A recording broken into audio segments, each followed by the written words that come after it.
Bonjour à tous. On va attendre quelques minutes, le temps que tout le monde nous rejoigne. J'espère que vous m'entendez bien.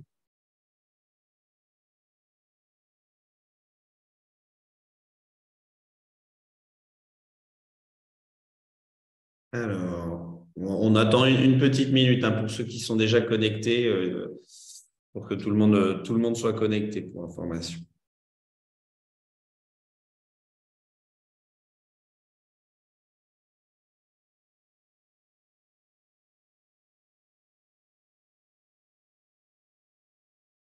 Bon, écoutez, on va commencer. Donc, bienvenue à tous à ce webinaire qui a pour but de comparer la SCPI avec l'immobilier direct.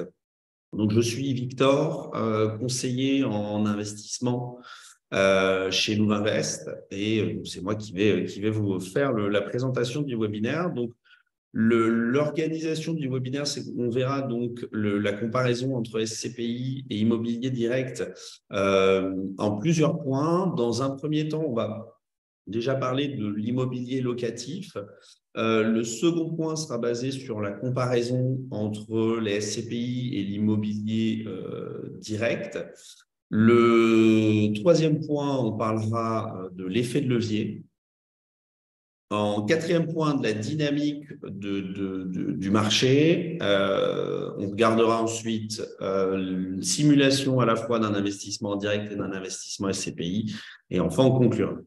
Pendant toute la durée du webinaire, je vous invite à poser vos questions. Vous avez un onglet qui s'intitule Q&R dans votre barre Zoom. Et donc, vous avez la possibilité de poser vos questions directement voilà, sur cet outil, sachant que soit on a nos équipes qui sont disponibles et qui pourront vous répondre en direct, ou sinon, j'apporterai des réponses à vos questions à la fin de cette présentation. Voilà. Donc, pour commencer, l'immobilier locatif. Donc, il faut savoir que l'immobilier locatif, je pense que c'est une surprise pour personne, hein, c'est aujourd'hui le support préféré des Français.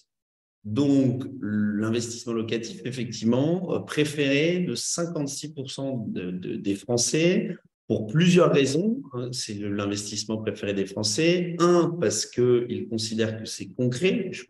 Lorsqu'on investit dans l'immobilier, c'est un actif tangible que l'on achète. Deux, ils considèrent que cet investissement est peu risqué, puisqu'on est sur du risque immobilier, donc avec un risque qui est tout à fait mesuré. Et enfin, ils considèrent que l'investissement locatif est performant, en tout cas par rapport au risque pris. On verra par la suite les performances un peu plus dans le détail. Pour autant, ce qu'il faut savoir, c'est que il n'y a que 15% pardon, des Français qui passent le pas de l'investissement locatif. Donc, à la fois, c'est le placement préféré des Français, mais effectivement, il y a des freins à cet investissement dont on parlera également. On constate d'ailleurs, ce n'est pas pour rien que c'est de l'investissement préféré des Français, on a expliqué les différentes raisons, mais on voit également sur le graphique l'évolution des prix de l'immobilier depuis 1960, et donc ça draine forcément un fort intérêt de la part des Français. Une fois qu'on a posé le contexte, l'idée, c'est effectivement de comparer SCPI et immobilier direct sur plusieurs critères. Le premier critère, c'est la performance. Donc, quand on parle de performance, ici, on parle toujours de performance nette de frais ou nette de charges pour l'immobilier direct. Donc, sur la performance, les SCPI proposent aujourd'hui des performances qui se situent entre 4 et 7%. Donc, la plus performante s'appelle Remake Live. Elle nous propose 7,64% de performance l'année dernière. En moyenne, le marché de la SCPI a distribué 4,51% de performance sur l'année dernière. En ce qui concerne l'investissement en direct, cette performance forcément va être fonction du bien immobilier que vous achetez, de l'emplacement notamment du bien immobilier, et on y reviendra également sur cette question de l'emplacement, mais on va avoir une fourchette de performance qui va être beaucoup plus large, avec des actifs qui vont rémunérer à hauteur de 3%, d'autres actifs qui vont rémunérer jusqu'à 8%, voire potentiellement, peut-être même un petit peu plus sur des actifs plus risqués. Justement, par rapport au risque, donc l'avantage est plutôt en faveur des SCPI dont le risque est considéré comme faible. La majorité des SCPI aujourd'hui, vous avez une échelle de risque qui est connue, qui va de 0 à 7. La majorité des SCPI, en tout cas une grande partie des SCPI, sont aujourd'hui sur un risque 3 sur 7. Pour la simple et bonne raison que les SCPI aujourd'hui ont un patrimoine immobilier qui est important.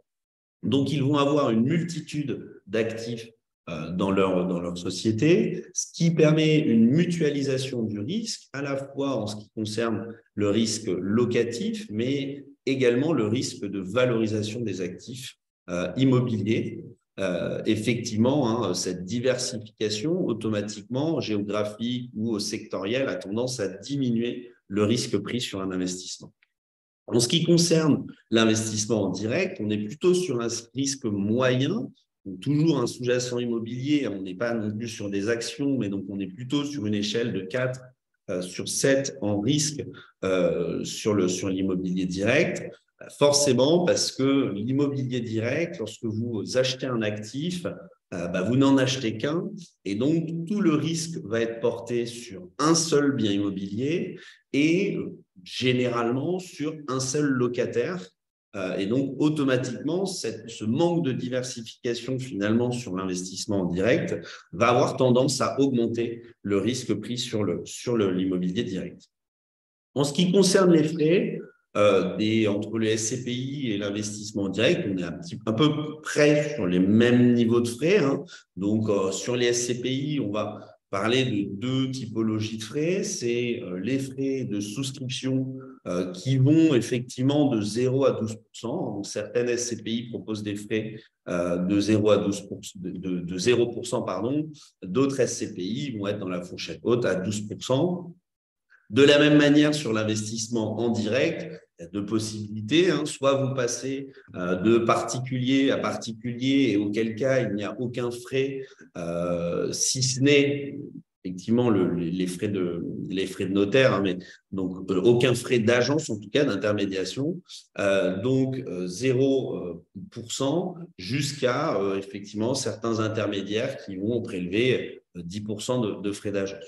Dans ces frais, effectivement, on peut également parler des frais de gestion qui vont en moyenne sur les SCPI être aux alentours de 10-12% également. En direct, on constate que c'est un peu plus bas, on est plutôt aux alentours des 7% de frais, des frais de gestion dans le cas où votre actif immobilier est mis sous gestion.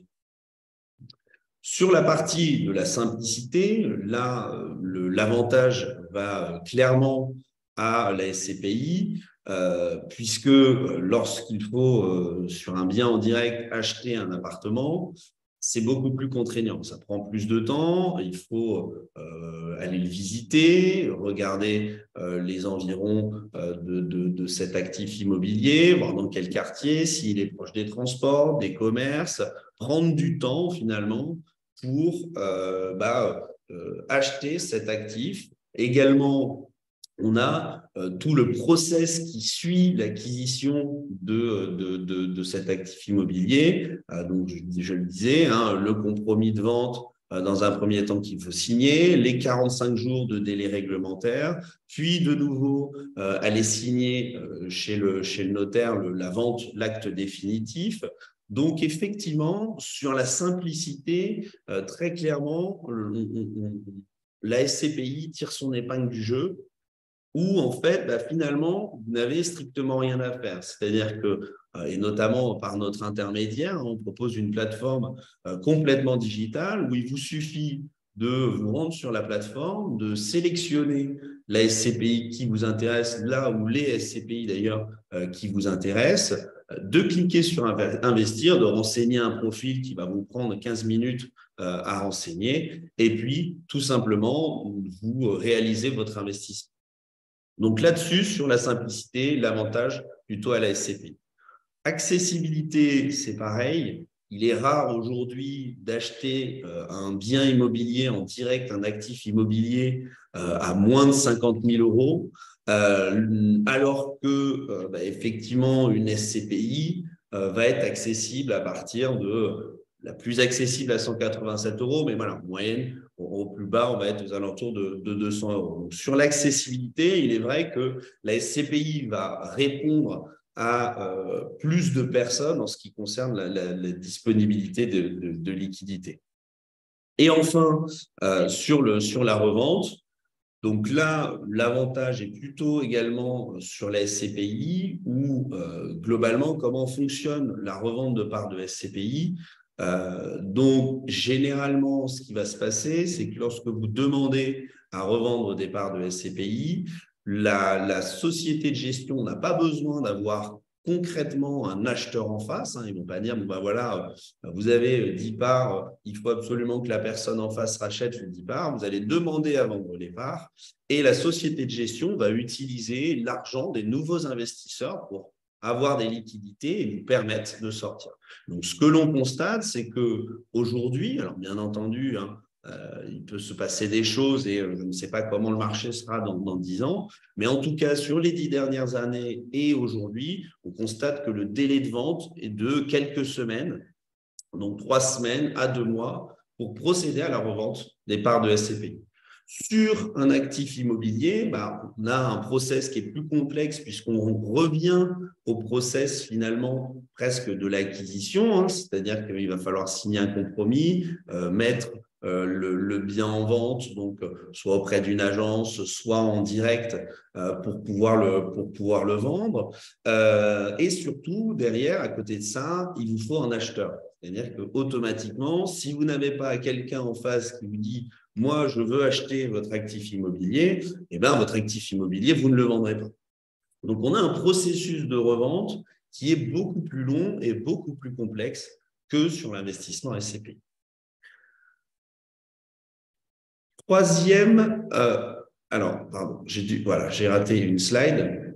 Maintenant, comparons l'aspect fiscal des SCPI. Alors, rentrer complètement dans le détail de la fiscalité entre les SCPI et l'immobilier direct et tous les régimes qui existent sur les SCPI, ça aurait été un petit peu complexe. En tout état de cause, ce que l'on constate sur un investissement en direct qui serait mis en location nue et des SCPI dont le patrimoine immobilier est en France, c'est que l'imposition est la même. Vous avez une imposition des revenus fonciers avec deux possibilités. Alors, sur l'investissement en direct, vous avez réellement ces deux possibilités entre la déclaration au micro et donc un abattement de 30% sur les loyers, puis une imposition aux prélèvements sociaux, donc CSG, CRDS de 17,2% et votre tranche marginale d'imposition qui dépend de votre revenu imposable, ou au régime réel, où là, vous allez tout simplement faire donc la somme des loyers que vous avez perçus, auquel vous allez déduire la totalité des charges que vous avez payées sur le bien immobilier. Et ce bénéfice qu'il restera à la suite de cette soustraction sera également imposé à la CSG, CRDS et à votre tranche marginale d'imposition. Sur les SCPI, en réalité, dans la très grande majorité des cas, vous êtes au régime réel. Il faut avoir des conditions très spécifiques pour être assujetti au régime micro qui sont d'être déjà propriétaire d'un bien immobilier en direct, loué nu et de ne pas dépasser 15 000 euros de revenus. Donc, dans 95% des cas, comme je disais, vous serez assujetti au régime réel avec, du coup, déduction des charges, des intérêts d'emprunt de la SCPI et imposition sur le bénéfice. tout en sachant que dans cette comparaison, finalement, lorsque vous détenez un bien immobilier en direct, vous allez devoir faire tous ces calculs, c'est-à-dire définir voilà, quels sont les montants que vous avez perçus en loyer, en faire la somme, regarder toutes les charges que vous avez pu payer, que ce soit les charges de réparation, d'entretien, les provisions pour les charges de copropriété, les intérêts d'emprunt. Donc, vous allez devoir finalement regarder et faire un état de tout ce que vous avez payé et tout ce que vous avez reçu.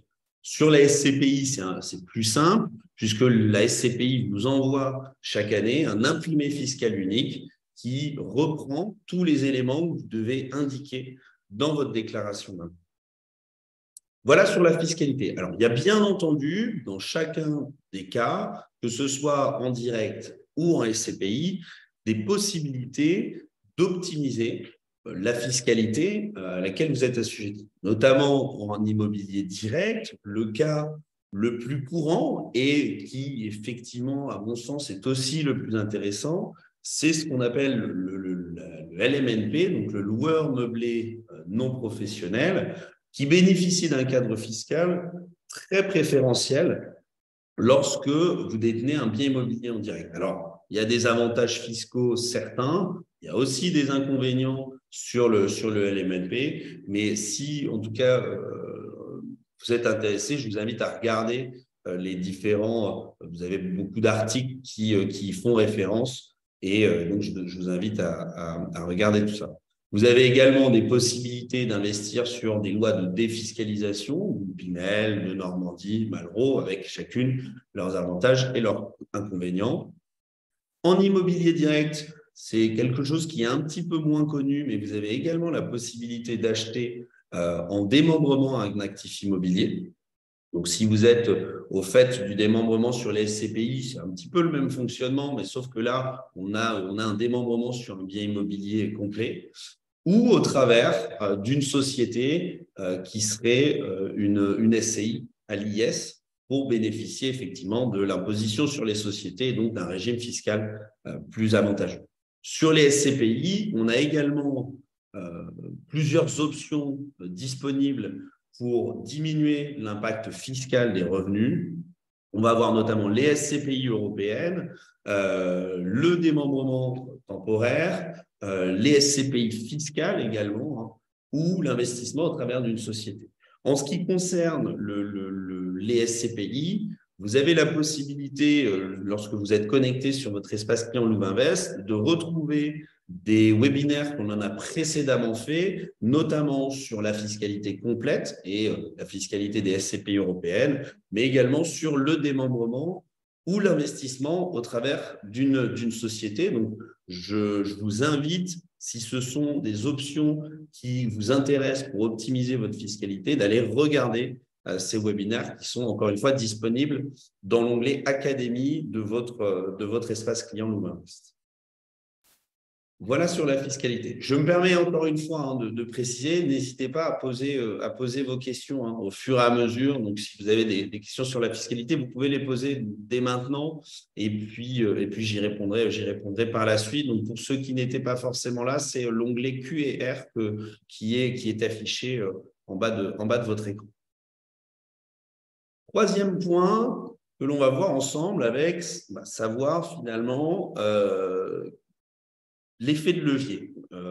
Donc, investir dans l'immobilier avec un effet de levier. Déjà, qu'est-ce qu'un effet de levier? Globalement, l'effet de levier, je pense qu'aujourd'hui, la majorité des gens sont plutôt à l'aise avec cette notion, c'est d'utiliser, que ce soit un apport ou une capacité d'emprunt pour emprunter finalement un certain montant à un établissement bancaire et du coup réaliser cet effet de levier. La comparaison sur l'effet de levier entre l'immobilier direct et la SCPI, en toute transparence, très franchement, on est plutôt du côté, donc l'avantage va plutôt du côté de l'immobilier direct que de la SCPI, pour plusieurs raisons. C'est que l'effet de levier en immobilier direct À la fois, c'est un projet qui est simple à présenter aux établissements bancaires, c'est-à-dire qu'eux ont l'habitude de réaliser ce type d'opération, que presque toutes les CPI, presque tous les partenaires bancaires, voire même tous les partenaires financiers ou bancaires, proposent et acceptent de financer un bien immobilier et que vous avez des taux qui sont plus avantageux que sur l'investissement SCPI. Effectivement, hein, sur la SCPI, c'est un projet qui est généralement complexe, qui n'est pas forcément connu des conseillers bancaires, en tout cas sur lesquels ils sont moins à l'aise. Et au-delà d'être moins à l'aise, généralement, les établissements financiers refusent de financer ou alors n'acceptent mais que pour un nombre de SCPI très limité, voire d'ailleurs, il limite les SCPI aux SCPI de la maison, enfin en tout cas des SCPI que eux proposent et qui sont des SCPI du groupe.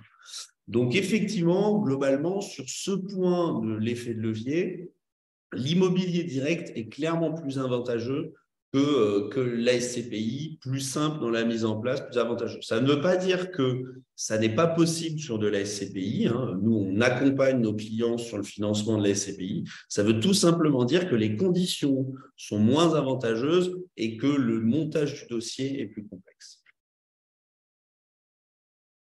Justement, on parle de l'immobilier et des taux, mais finalement, on peut se poser la question, hein, on en entend parler, les taux ont fortement augmenté dernièrement les taux immobiliers ont fortement augmenté, hein, et donc quels sont les impacts de cette hausse sur le marché de l'immobilier? Cette hausse des taux immobiliers a des impacts très concrets, hein, sur le marché, à savoir une baisse des transactions et moins d'offres.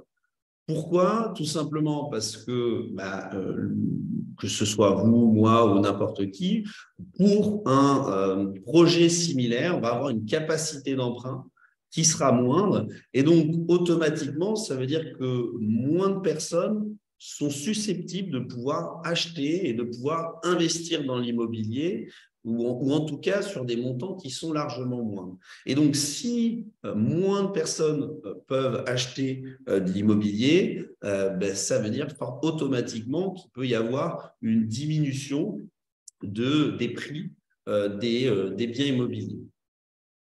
Les taux qui vont encore augmenter si l'inflation ne baisse pas, hein, effectivement, on constate que malheureusement, pour le moment, ces taux immobiliers continuent d'augmenter et que ça ne va pas changer, encore une fois, si cette inflation ne change pas de direction. En revanche, ce qui peut être un frein ou en tout cas une problématique pour certains, c'est aussi une opportunité pour d'autres. Et c'est également notamment le cas pour des SCPI qui sont jeunes et qui vont acheter comptant.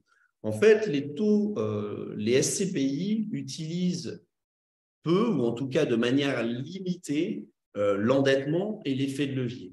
Et ils vont beaucoup acheter finalement leur actif immobilier au comptant, ce qui leur permet de saisir des opportunités et d'acheter à des valorisations qui sont moindres et donc potentiellement d'aller chercher une performance plus élevée, une rentabilité plus élevée sur des actifs immobiliers du fait de l'achat à moindre coût. Donc, pour vous donner d'ailleurs une idée aujourd'hui des taux de crédit immobilier sur le marché de l'immobilier locatif, hein, on voit que sur 25 ans, on est aujourd'hui à 3,81 et c'est les taux parmi les 20% les plus bas du marché. Donc, on est sur des taux qui n'ont rien à voir avec ce que l'on connaissait l'année dernière. Et pour finir sur la partie des taux immobiliers, et que vous compreniez effectivement notamment les différences de conditions qui existent entre les conditions proposées sur un investissement locatif en direct ou sur les SCPI, on a une infographie effectivement ici, hein, que l'on communique à nos clients qui souhaitent investir et que vous pouvez retrouver d'ailleurs, hein, sur le site internet, Mais pour vous donner un exemple, hein, sur une offre comme CFCAL, on va être sur des taux aux alentours de entre 4,50 et 5%. Attendez, je crois que vous ne voyez pas l'écran. Eh oui. Ouais, alors je peux pas vous la partager, mais en tout cas, donc oui, juste à l'oral. Du coup, effectivement, les taux de SCPI, on est sur des taux entre 4,5 et 5% aujourd'hui, fonction bien entendu de la durée. Mais voilà, il y a plus d'1% d'écart, plus d'un point d'écart entre effectivement l'investissement, les taux sur l'investissement locatif en direct et ceux de la SCPI. Et cette différence de taux, elle a une explication. Hein, donc, on a vu les différences, mais elle a une explication notamment parce que les établissements financiers qui vous accompagnent sur des projets SCPI, généralement ne vont pas vous demander de contrepartie commerciale. C'est-à-dire que vous n'avez pas d'ouverture de compte, de domiciliation de salaire, on ne vous demande pas de rapatrier de l'épargne. Et donc, le fait est que ces établissements ne vont se rémunérer que sur un seul critère, en quelque sorte, et c'est le taux d'intérêt. Donc, on a des taux d'intérêt qui sont plus intéressants. Donc, il est vrai qu'aujourd'hui, cet effet de levier, en tout cas l'intérêt de l'effet de levier, que ce soit sur l'immobilier direct ou de la SCPI, l'intérêt d'utiliser l'effet de levier est moindre compte tenu de la hausse des taux. Hein. On est presque sur un point d'équilibre entre un investissement progressif sur les SCPI et l'utilisation justement de cet effet de levier. Alors, du coup, pour passer aux simulations, effectivement, pour que ce soit un petit peu plus précis pour vous. Donc, globalement, on a pris le cas concret hein, d'un appartement qui est en vente sur Lyon à 230 000 euros, donc 41,90 mètres carrés, en plein centre de Lyon, dans lequel il n'y a pas de travaux. Le loyer nu de ce bien immobilier est de 930 euros.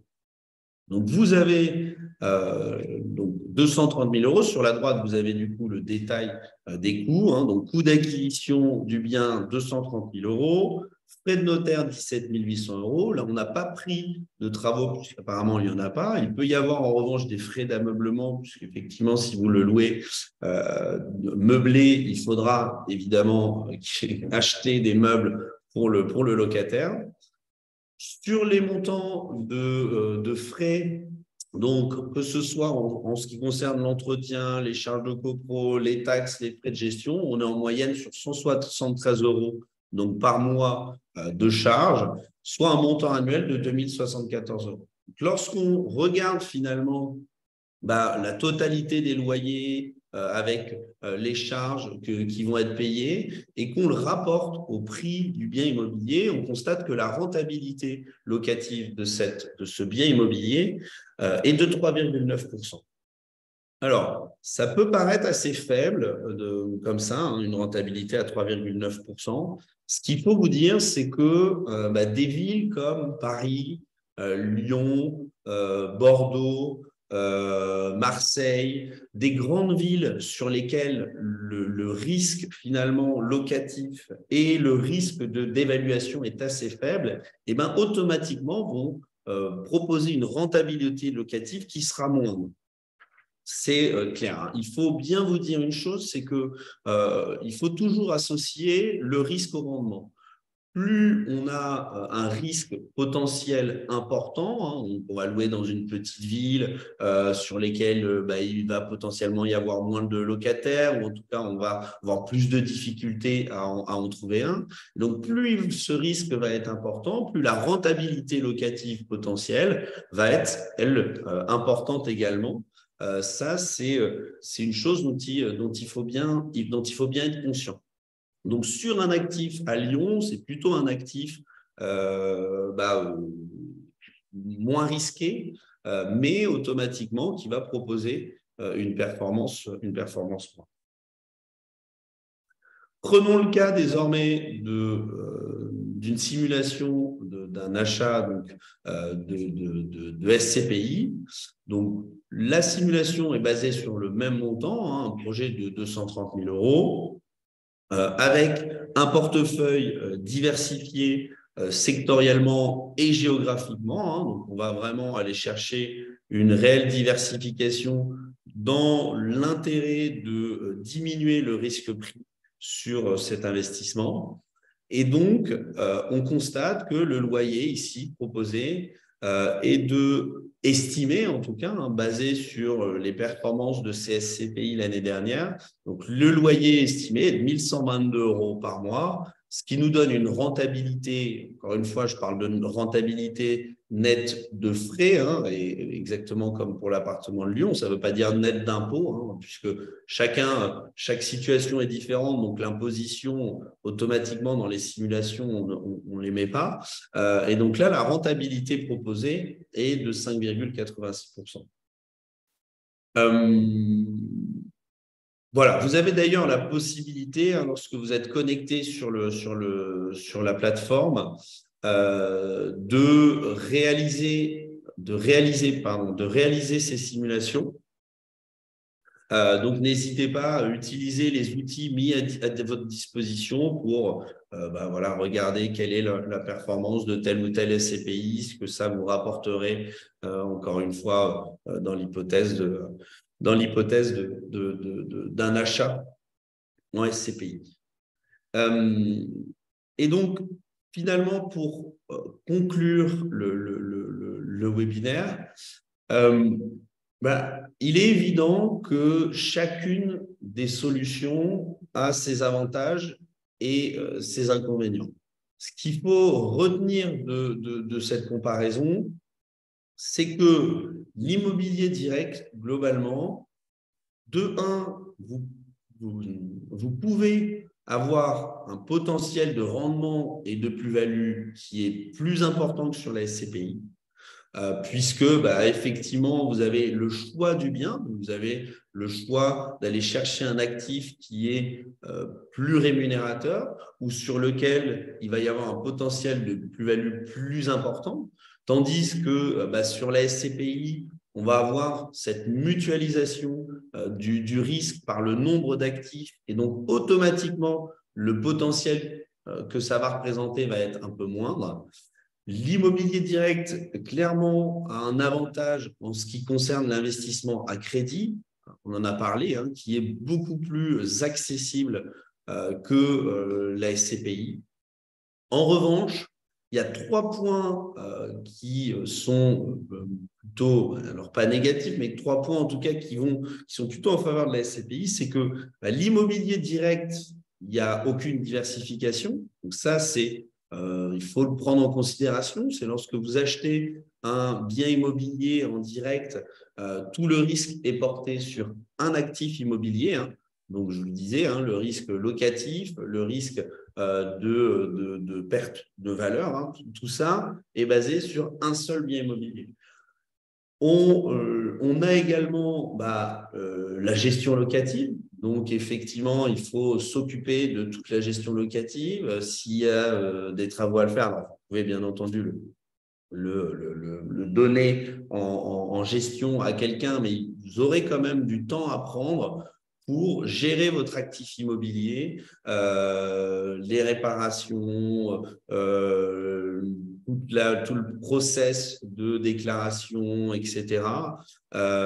Et donc, effectivement, vous allez passer beaucoup plus de temps sur un bien immobilier en direct. En contrepartie, plutôt de l'autre côté, la SCPI, les avantages et inconvénients de la SCPI, c'est principalement une diversification. Et donc, cette diversification, que ce soit sectorielle ou géographique.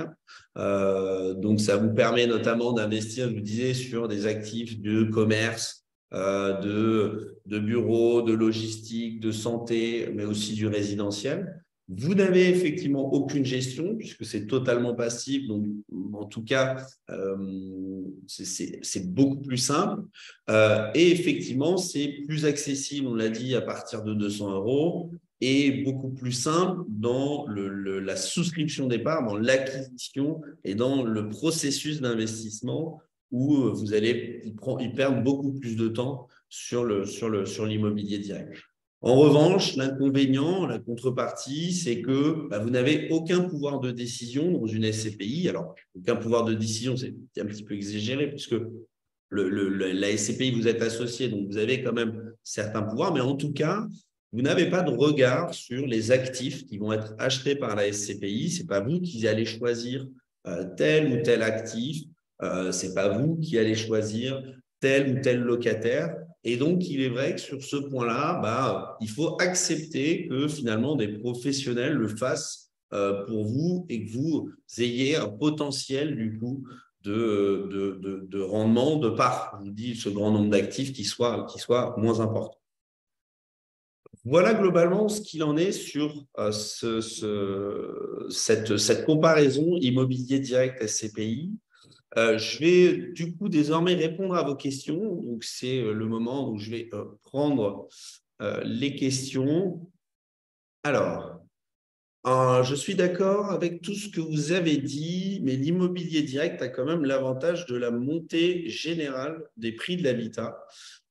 Oui, c'est tout à fait vrai, effectivement. Et d'ailleurs, même au-delà de ça, donc la montée des prix de l'habitat. Alors, en soi, si vous prenez une SCPI qui investit complètement sur le résidentiel, elle devrait aussi avoir bénéficié de cette hausse de prix. Hein. Et d'ailleurs, je pense que si on regarde les 10 dernières années sur l'évolution du marché immobilier, en réalité, les SCPI ont aussi bénéficié de cette hausse de prix, hein, parce qu'on a eu des revalorisations du prix de la part, etc. Donc, les SCPI ont aussi pu en bénéficier. Mais effectivement, l'investissement en direct, c'est ce que je vous disais, c'est que vous avez un potentiel de revalorisation et de plus-value qui est plus important que sur les SCPI, parce que vous détenez un bien.